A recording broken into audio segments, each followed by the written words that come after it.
El Ahogado del Río, The Haunting of Piraí. The year was 1897, a time when Santa Cruz de la Sierra was still a young town, nestled against the untamed wilderness of Bolivia. The lush rainforests and the serpentine flow of the Piraí River marked the boundaries between civilization and the unknown, a place where the jungle whispered secrets and the river flowed with stories long forgotten. In those days, the river was both a lifeline and a danger. It fed the crops, cooled the heat, and offered a passage for those brave enough to navigate its murky waters. But it also held its dangers, a place where many had drowned, their bodies claimed by the relentless currents.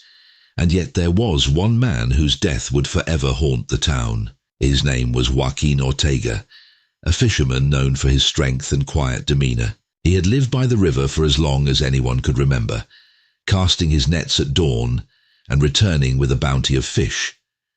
But despite his outward strength, those close to him knew he was a man burdened by sorrow. His wife, Lucia, had fallen ill one summer and was taken by the fever, leaving him to raise their young daughter, Isabella, alone. After her death, something in Joaquin changed. He became quieter, more withdrawn, as if the river itself had swallowed his joy.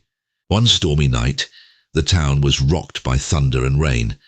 The Piraí River swelled, its waters raging as though the earth itself was trying to escape something lurking beneath the surface. Joaquin, desperate to secure his fishing boat, ventured out into the storm.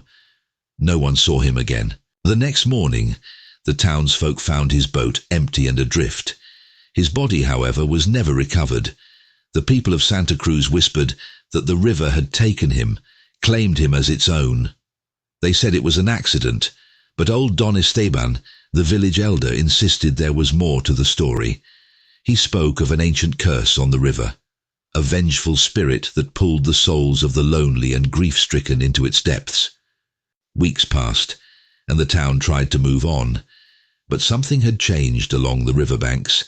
Fishermen reported strange occurrences at dusk. They spoke of a figure, tall, drenched and silent, walking along the edges of the river as if searching for something or someone. Those who dared to get closer described him as Joaquin, his once strong frame now bent and waterlogged, his face pale with death. The sightings continued. Some claimed to hear whispers in the wind at night, the voice of a man murmuring Isabella's name, begging for forgiveness. Children were warned to stay away from the river after dark, for fear that the ghost of Joaquin would take them, mistaking them for his lost daughter. But it wasn't just sightings. People started disappearing. First it was a young boy, Manuelito, who had gone to the riverbank to play. His mother said she saw him following someone, into the water, but no matter how loud she screamed, it was as if he couldn't hear her. The boy's body was found days later, caught in the reeds, his skin as pale as death, his eyes wide open, reflecting the sky. Next it was Don Pedro, a local farmer who had been trying to divert water from the river to irrigate his crops. His wife found his body floating near the riverbank, his face frozen in an expression of sheer terror. The town had had enough. Fear gripped the people, and they demanded answers. Don Esteban, the elder, warned that the spirit of Joaquin had been twisted by his grief and anger, becoming El Ahogado del Río, the drowned man of the river.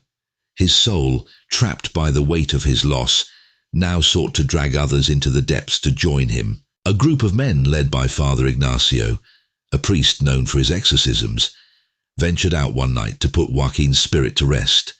They carried torches, blessed by the priest, and marched to the riverbank, where Joaquin had last been seen.